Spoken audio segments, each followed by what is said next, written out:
भगवान के यहाँ शरीर की क्रिया नहीं देखी जाती, भगवान मन के चिंतन को देखते हैं। बाहर से आप क्या करते हैं ये तो संसार वाले देखते हैं। एक व्यक्ति हिमालय की चोटी में बैठा है, सारा संसार देख रहा है, लेकिन मन से उसके परिवार का चिंतन कर रहा है, ये भगवान देख रहे हैं। एक व्यक्ति पार्लाखिमुंडी में बैठा हुआ है, कलेक्टर है, संसार देखता है ये संसारी है, लेकिन कलेक्टर साहब का मन भगवान में रहता है, वे कर्म योगी हैं, ये भगवान देखते हैं। अर्थात संसार वाले बाहर की चीज देखते हैं, भगवान भीतर की चीज देखते हैं, मन की। एक विचित्र कथा है, एक वेश्या थी, उसके बगल में एक पंडित जी रहते थे। तो जब भी कोई पुरुष जाता था वेश्या के घर, पंडित जी बहुत नाराज होते थे और वेश्या के पापमय जीवन पर बहुत क्रोधित होते थे। एक दिन उनसे रहा नहीं गया, उन्होंने कस के वेश्या को डांट लगाई, मैं तुम्हारा पड़ोसी हूं, मैं तुम्हारे पापमय जीवन को भली भांति जानता हूं, तुमको तो नरक में भी जगह नहीं मिलेगी। वो बेचारी वेश्या तो बहुत डर गई। पंडित जी ने अपने अथॉरिटी से डांटा, लेकिन बेचारी क्या करे, वशीभूत थी, उसके पास और कोई साधन ही नहीं था पेट भरने का।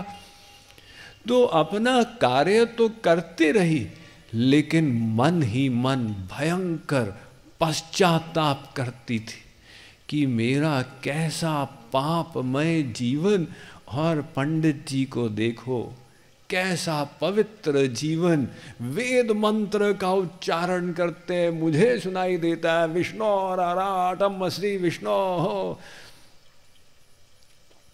और पंडित जी वेद मंत्र का तो उच्चारण करते रहते थे, लेकिन उनका ध्यान वेश्या में ही रहता था। तो उन्होंने हिसाब रखना प्रारंभ कर दिया। हर बार एक पुरुष वहां जाए, वे पत्थर लेके अपने बगीचे में रखे।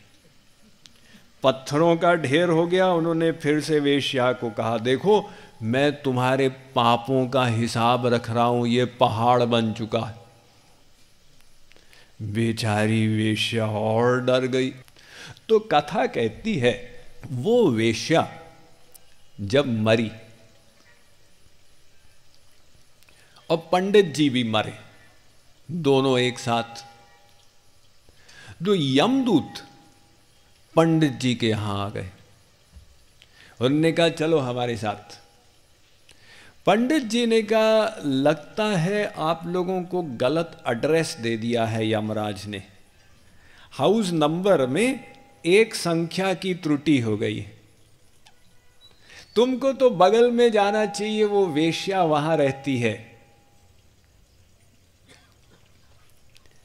तो यमदूतों ने कहा नहीं, हमको बिल्कुल ठीक पता मिला।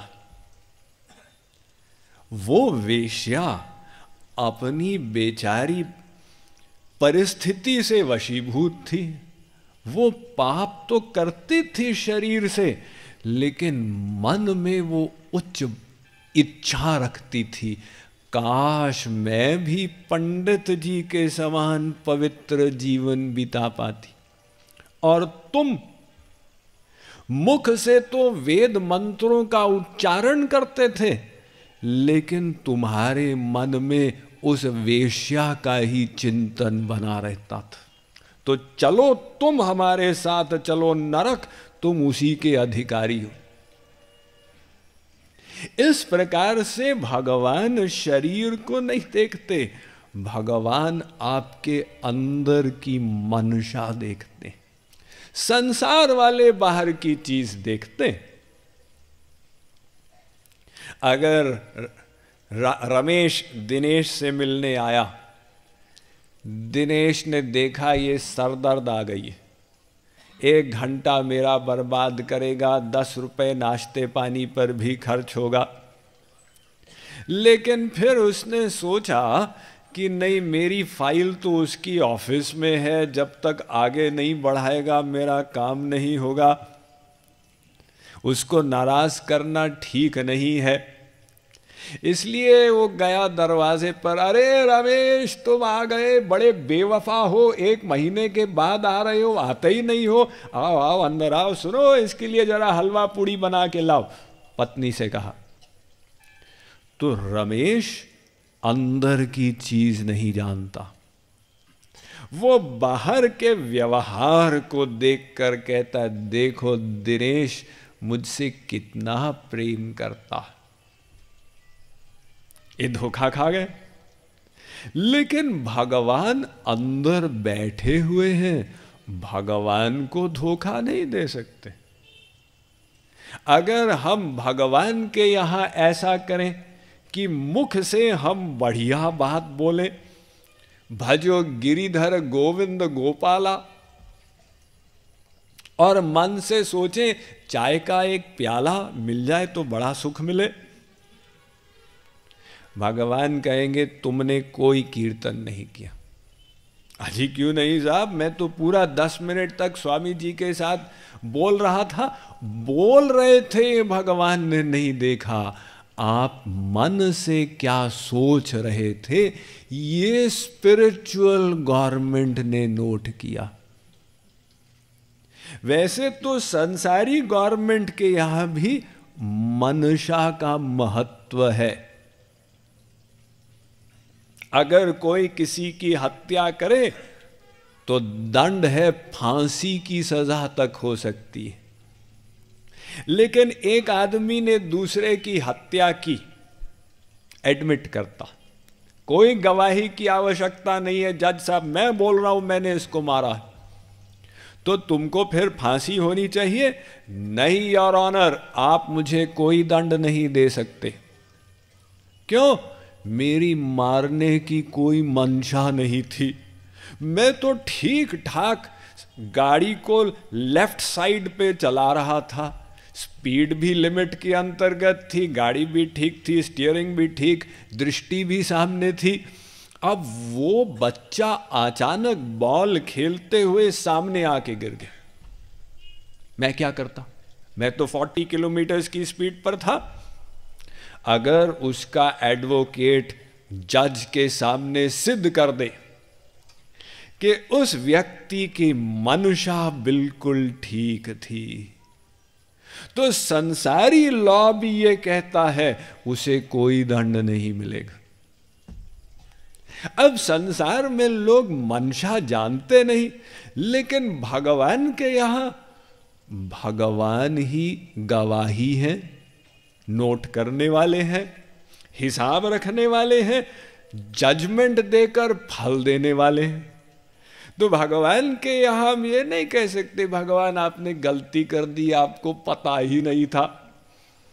भगवान कहते हैं देखो तुम प्रतिक्षण जो सोचते हो इसकी जीरोक्स कॉपी हमारे पास आ जाती, वो सब डेटा हम अपने स्पिरिचुअल कंप्यूटर में स्टोर करके रखते हैं। इसलिए हमारे यहां बाहर से तुम कैसे भी हो, काने कुबड़े लूले लंगड़े, इससे मतलब नहीं है, हम भीतर तुम्हारे मन को देखेंगे। इसलिए हमारे शास्त्रों ने जोर से पुकारा कि ए जीव, बंधन और मोक्ष का कारण शरीर नहीं है, तुम्हारा मन है।